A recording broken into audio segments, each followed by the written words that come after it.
Nah, hari ini saya kesini menemani PJ Bupati Kudus untuk kemudian memanfaatkan kepemimpinan beliau untuk memberikan manfaat paling tidak secara batin kepada teman-teman anak muda di Kudus. Ya, alhamdulillah akhirnya kan pendopo yang biasanya menjadi rumah pejabat sekarang paling tidak jadi rumah rakyat lah. Iya. Jadi agar pemimpin dan rakyatnya itu dekat, sehingga rakyat butuh apa, mau komplain apa, pemimpinnya bisa disapa dengan dekat. Ini jaraknya dekat banget loh. Ini kalaupun harus panggung, itu hanya karena kebutuhan fungsi, bukan karena kebutuhan yang lainnya. Jadi itu. Sehingga kemudian ketika pemimpin menerapkan kebijakan, rakyatnya juga nurut dengan ikhlas, bukan karena takut gitu. Karena dia tahu, karena kedekatan itu. Nah, kemudian ini untuk pertama kalinya saya ke Kudus. Alhamdulillah. Dan memang yang dekat dengan Kudus itu bukan saya. Yang dekat dengan Kudus itu teman saya, namanya Onat.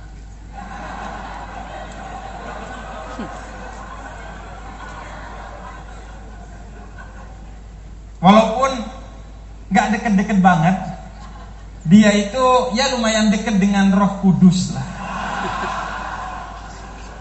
Jadi yang familiar dengan Kudus-Kudus itu bukan saya memang.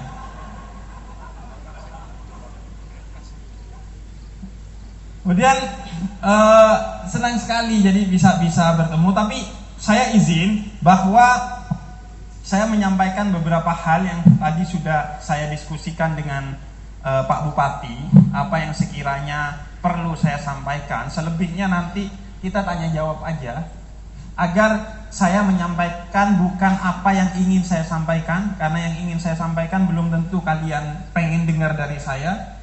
Tapi biar kalian yang bertanya, nanti saya jawab agar saya menyampaikan apa yang ingin kalian dapatkan dari saya. Jadi lebih ke ngobrol-ngobrol aja lah nanti. Dan jadi Kudus itu kan salah satu menurut saya kemewahannya adalah tradisinya. Sejak dulu itu wilayah yang maju dengan kemewahannya itu banyak. Sejak sebelum Nabi Muhammad hingga di zamannya Nabi Muhammad itu tradisi-tradisi yang besar karena kemewahannya itu sudah banyak. Babilonia, kemudian Romawi, Persia, itu dengan gedung-gedung yang mencakar langit, dengan ukiran-ukiran yang bombastis telah banyak. Tapi Nabi Muhammad SAW itu mengajarkan bahwa kemewahan yang sejati terdapat pada tradisi kesederhanaannya. Sehingga Madinah itu yang dibangun oleh Nabi Muhammad bukan utamanya gedung-gedungnya, tapi bahwa pola hidup yang sederhana sebagai kemewahan yang dari sana kemudian bisa menjatuhkan kezaliman Romawi, bisa menjatuhkan otoritarianisme Persia, dan menebarkan nilai-nilai kesetaraan dan keadilan bagi masyarakat bukan hanya di Madinah tapi di luar kota Madinah pada saat itu. Jadi kemewahan yang sejati pada akhir kepada tradisi kesederhanaannya. Apa yang dalam tasawuf itu disebut sebagai zuhud. Tidak duniawi, dunia itu hanya diposisikan sebagai la tansa nasibaka minad dunya. Gak lupa aja. Dunia itu bukan untuk kemudian diingat-ingat terus, tapi paling tidak gak lupa aja. Makan itu paling tidak gak lupa, bukan pikirannya makan terus, enggak. Paling gak lupa makan gitu. Karena itu kadang-kadang kita itu butuh pasangan untuk mengingatkan makan. Iya kan?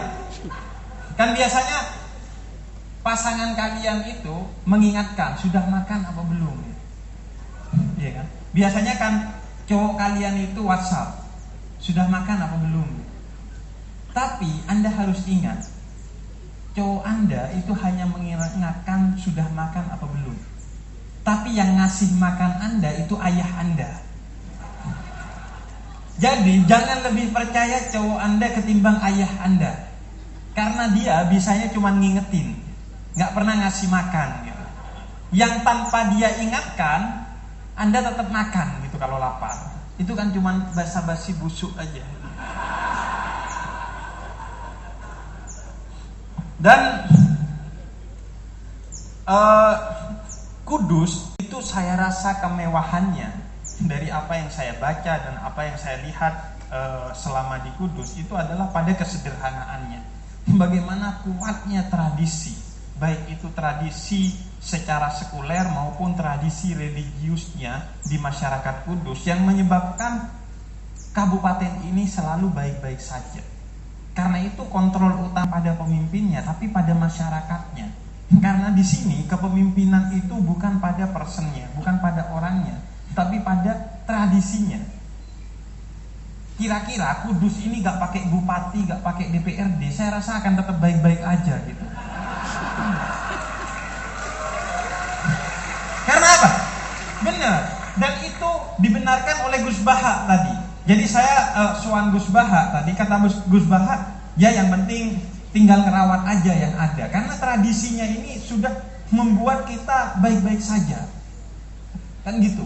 Jadi itu yang terpenting, bahwa masyarakat ini teratur bukan karena dihukum, tapi karena memang secara etika ya seharusnya hidup begitu. Hukum itu kan peranata terakhir dari pengaturan manusia. Manusia yang gak bisa diatur baru kemudian dipukul dengan hukum agar teratur.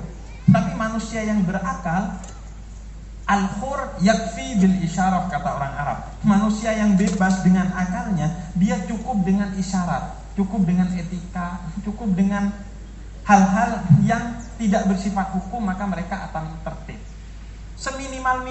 Semaksimal-maksimalnya itu gak sampai hukum, tapi paling tidak sampai rasan-rasan.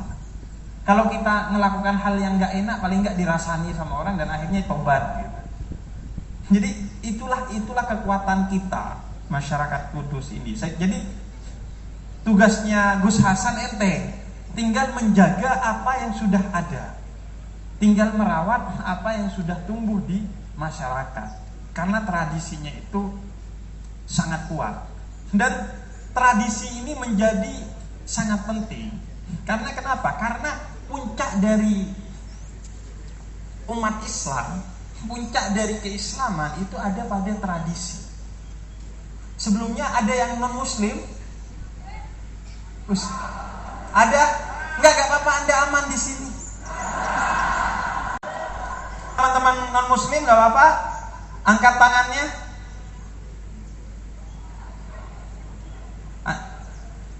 Ya kalau enggak ada, mungkin ada salah satu dari kalian yang murtad dulu. Biar terasa keragamannya itu loh.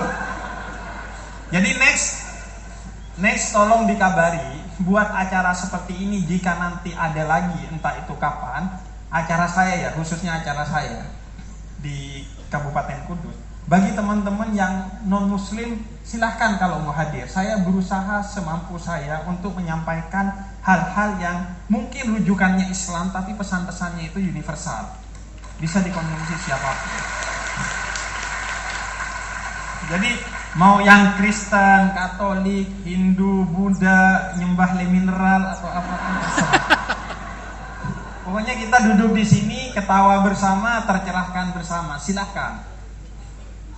Kemudian jadi puncak dalam tradisi Islam itu adalah dalam Islam itu adalah tradisi, yaitu mentradisikan kebenaran. Karena begitu kebenaran itu ditradisikan, maka kebenaran itu dijalani secara enjoy dan penuh dengan ketulusan tanpa keterpaksaan, karena sudah masuk ke dalam diri kita. Makanya kalau dalam tasawuf, puncak dari capaian itu didapat dengan riyadhah. Riyadhah itu apa? Tradisi, mentradisikan sesuatu. Karena istiqomah khairun min alfi karamah. Tradisi itu jauh lebih mulia dari ribuan kekeramatan. Kalau ada orang bisa jalan di air atau terbang di awan, itu gak ada apa-apanya dengan orang yang punya tradisi yang baik. orang yang konsisten dengan satu kebaikan, istiqomah atau tradisi itu khairun, lebih mulia dari ribuan kekeramatan. Nah, karena itu tradisi itu menjadi puncak dari para sufi. Dengan apa? Dengan latihan, riyadhah. Sesuatu yang luar biasa itu menjadi biasa saja karena dibiasakan. Jadi kuncinya adalah membangun kebiasaan, apa yang kemudian disebut sebagai tradisi. Dan tradisi itu sifatnya turun-temurun dari yang telah lalu. Seperti di Kabupaten Kudus ini sudah tradisi dandangan misalnya, sudah ratusan tahun ada di masyarakat dan itu dirawat. Karena sesuatu yang luar biasa menjadi biasa kalau dibiasakan. Karena itu al-adah muhakkamah. Dalam hukum Islam, adat atau tradisi yang baik yang tidak bertentangan dengan hukum-hukum Islam, maka dia bersifat hukum dalam Islam. Makanya di Quran, atiullah wa atiur rasul wa ulil amri minkum. Taatlah kepada Allah wa atiur rasul, dan taatlah kepada Rasul wa ulil amri. Enggak pakai wa ati'u ulil amri karena ketaatan kepada pemimpin itu berada pada ketaatan atas Allah dan Rasulnya. Kira-kira kalau pemimpinnya tidak tegak lurus dengan Allah dan Rasulnya, maka tidak ditaati. Kenapa? Karena al-adah muhakkamah, tradisi yang baik itu menjadi hukum dalam Islam. Makanya kalau Anda kemana-mana gak pakai helm, menerobos lampu merah, itu menjadi bernilai dosa karena itu adalah tradisi yang baik, yang semua tradisi baik itu menjadi hukum dalam Islam. Nah, di Kudus ini berbagai tradisi-tradisi baik ada, yang tugas kita adalah mempertahankan, melestarikan, dan berusaha mengembangkan tradisi itu. Karena penyakitnya anak muda itu tidak mau kemudian mewarisi tradisi, karena dianggap tradisi itu sebagai bentuk kemunduran, sebagai bentuk ketidakmajuan. Padahal kalau kita amati, seringkali tradisi yang masa lalu itu lebih maju dari tradisi masa kini. Terlalu banyak tradisi-tradisi di masa lalu yang sebenarnya lebih maju dari tradisi masa kini. Contohnya yang gampang kalau di Kudus adalah tradisi berkurban tidak dengan sapi.